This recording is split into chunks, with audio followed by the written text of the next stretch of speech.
Section 11, December 20, Part 1.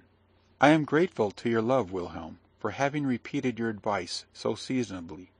Yes, you are right. It is undoubtedly better that I should depart. But I do not entirely approve your scheme of returning at once to your neighborhood. At least, I should like to make a little excursion on the way, particularly as we may now expect a continued frost, and consequently good roads. I am much pleased with your intention of coming to fetch me. Only delay your journey for a fortnight, and wait for another letter from me. One should gather nothing before it is ripe, and a fortnight sooner or later makes a great difference. Entreat my mother to pray for her son, and tell her I beg her pardon for all the unhappiness I have occasioned her. It has ever been my fate to give pain to those whose happiness I should have promoted. Adieu, my dearest friend. May every blessing of heaven attend you. Farewell. We find it difficult to express the emotions with which Charlotte's soul was agitated during the whole of this time, whether in relation to her husband or to her unfortunate friend, although we are enabled by our knowledge of her character to understand their nature. It is certain that she had formed a determination, by every means in her power, to keep Werther at a distance, and, if she hesitated in her decision, it was from a sincere feeling of friendly pity, knowing how much it would cost him, indeed, that he would find it almost impossible to comply with her wishes. But various causes now urged her to be firm. Her husband preserved a strict silence about the whole matter, and she never made it a subject of conversation, feeling bound to prove to him by her conduct that her sentiments agreed with his. The same day, which was the Sunday before Christmas, after Werther had written the last mentioned letter to his friend, he came in the evening to Charlotte's house and found her alone. She was busy preparing some little gifts for her brothers and sisters, which were to be distributed to them on Christmas Day. He began talking of the delight of the children, and of that age when the sudden appearance of the Christmas tree, decorated with fruit and sweet meats, and lighted up with wax candles, causes such transports of joy. "You shall have a gift too, if you behave well," said Charlotte, hiding her embarrassment under a sweet smile. "And what do you call behaving well? What should I do? What can I do, my dear Charlotte?" said he. "Thursday night," she answered, "is Christmas Eve. The children are all to be here, and my father too. There is a present for each. Do you come likewise, but do not come before that time." Werther started. "I desire you will not. It must be so," she continued. "I ask it of you as a favour, for my own peace and tranquillity. We cannot go on in this manner any longer." He turned away his face and walked hastily up and down the room, muttering indistinctly, "We cannot go on in this manner any longer." Charlotte, seeing the violent agitation into which these words had thrown him, endeavoured to divert his thoughts by different questions, but in vain. "No, Charlotte," he exclaimed, "I will never see you any more." "And why so?" she answered. We must see each other again, only let it be with more discretion. Oh, why were you born with that excessive, that unforgivable passion for everything that is dear to you?" Then, taking his hand, she said, "I entreat of you to be more calm. Your talents, your understanding, your genius, will furnish you with 1,000 resources. Be a man, and conquer an unhappy attachment toward a creature who can do nothing but pity you." He bit his lips, and looked at her with gloomy countenance. She continued to hold his hand. "Grant me but a moment's patience, Werther," she said. "Do you not see that you are deceiving yourself, that you are seeking your own destruction? Why must you love me only, who belong to another? I much fear, that it is only the impossibility of possessing me which makes your desire for me so strong." He drew back his hand, whilst he surveyed her with a wild and angry look. "'Tis well," he exclaimed. "'Tis very well. Did not Albert furnish you with this reflection? It is profound, a very profound remark." "A reflection that any one might easily make," she answered. "And is there not a woman in the whole world who is at liberty, and has the power to make you happy? Conquer yourself, look for such a being, and believe me when I say that you will certainly find her. I have long felt for you, and for us all. You have confined yourself too long within the limits of too narrow a circle. Conquer yourself, make an effort. A short journey will be of service to you. Seek and find an object worthy of your love. Then return hither, and let us enjoy together all the happiness of the most perfect friendship. This speech, replied Werther with a cold smile, this speech should be printed, for the benefit of all teachers. My dear Charlotte, allow me but a short time longer, and all will be well. But however, Werther, she added, do not come again before Christmas. He was about to make some answer when Albert came in. They saluted each other coldly, and with mutual embarrassment paced up and down the room. Werther made some common remarks, Albert did the same, and their conversation soon dropped. Albert asked his wife about some household matters, and finding that his commissions were not executed, he used some expressions which, to Werther's ear, savoured of extreme harshness. He wished to go, but had not power to move, and in this situation he remained till 8 o'clock, his uneasiness and discontent continually increasing. At length the cloth was laid for supper, and he took up his hat and stick. Albert invited him to remain, but Werther, fancying that he was merely paying a formal compliment, thanked him coldly, and left the house. Werther returned home, took the candle from his servant, and retired to his room alone.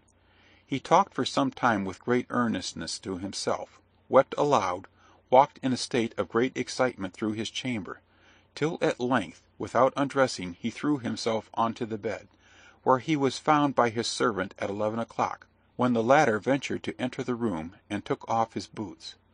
Werther did not prevent him, but forbade him to come in the morning till he should ring. On Monday morning, the 21st of December, he wrote to Charlotte the following letter, which was found, sealed, on his bureau after his death, and was given to her.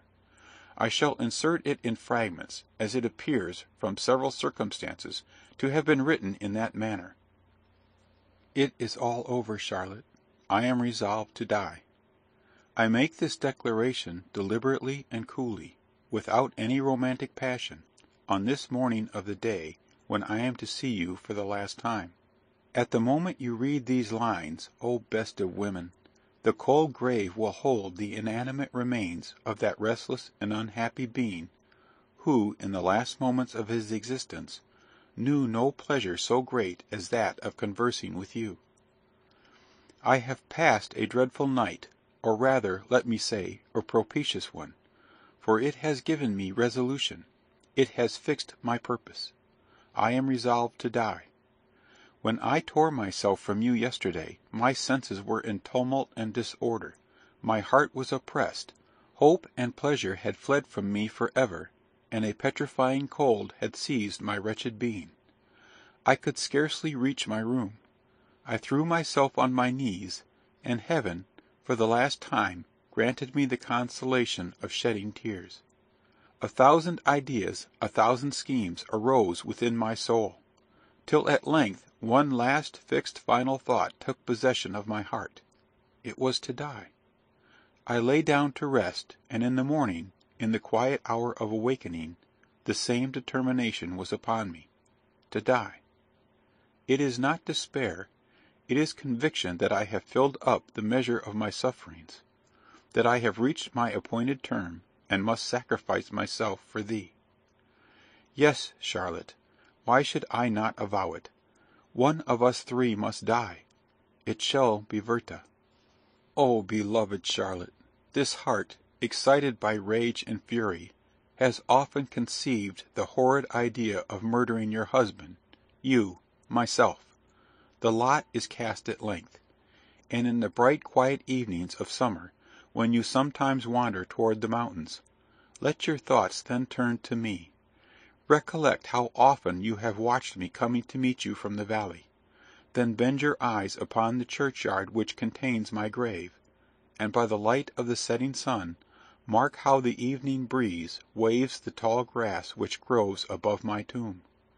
I was calm when I began this letter, but the recollection of these scenes makes me weep like a child.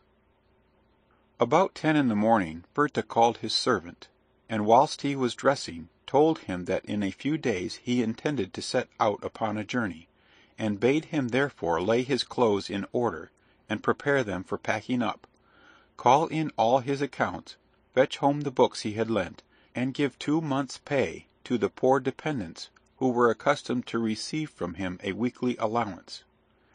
He breakfasted in his room, and then mounted his horse, and went to visit the steward, who, however, was not at home. He walked pensively in the garden, and seemed anxious to renew all the ideas that were most painful to him. The children did not suffer him to remain alone long. They followed him, skipping and dancing before him, and told him that after tomorrow, and 1 day more, they were to receive their Christmas gift from Charlotte. And they then recounted all the wonders of which they had formed ideas in their child imaginations. "Tomorrow and tomorrow," said he, "and 1 day more." And he kissed them tenderly. He was going, but the younger boy stopped him to whisper something in his ear. He told him that his elder brothers had written splendid New Year's wishes so large, one for papa, and another for Albert and Charlotte, and one for Werther, and they were to be presented early in the morning, on New Year's Day. This quite overcame him. He made each of the children a present, mounted his horse, left his compliments for papa and mamma, and, with tears in his eyes, rode away from the place. He returned home about 5 o'clock, ordered his servant to keep up his fire, desired him to pack his books and linen at the bottom of the trunk, and to place his coats at the top. He then appears to have made the following addition to the letter addressed to Charlotte: "You did not expect me. You think I will obey you, and not visit you again till Christmas Eve. O Charlotte, to-day or never! On Christmas Eve you will hold this paper in your hand. You will tremble, and moisten it with your tears. I must. Oh, how happy I feel to be determined!" In the meantime, Charlotte was in a pitiable state of mind. After her last conversation with Werther, she found how painful to herself it would be to decline his visits, and knew how severely he would suffer from their separation. She had, in conversation with Albert, mentioned casually that Werther would not return before Christmas Eve, and soon afterward Albert went on horseback to see a person in the neighbourhood, with whom he had to transact some business which would detain him all night. Charlotte was sitting alone. None of her family were near, and she gave herself up to the reflections that silently took possession of her mind. She was for ever united to a husband whose love and fidelity she had proved, to whom she was heartily devoted, and who seemed to be a special gift from heaven to ensure her happiness. On the other hand, Werther had become dear to her.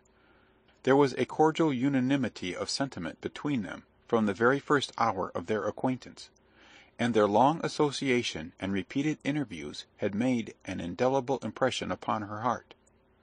She had been accustomed to communicate to him every thought and feeling which interested her, and his absence threatened to open a void in her existence which it might be impossible to fill. How heartily she wished that she might change him into her brother, that she could induce him to marry one of her own friends, or could re-establish his intimacy with Albert. She passed all her intimate friends in review before her mind, but found something objectionable in each, and could decide upon none to whom she would consent to give him. Amid all these considerations, she felt deeply but indistinctly that her own real but unexpressed wish was to retain him for herself, and her pure and amiable heart felt from this thought a sense of oppression which seemed to forbid a prospect of happiness. She was wretched. A dark cloud obscured her mental vision. End of section 11.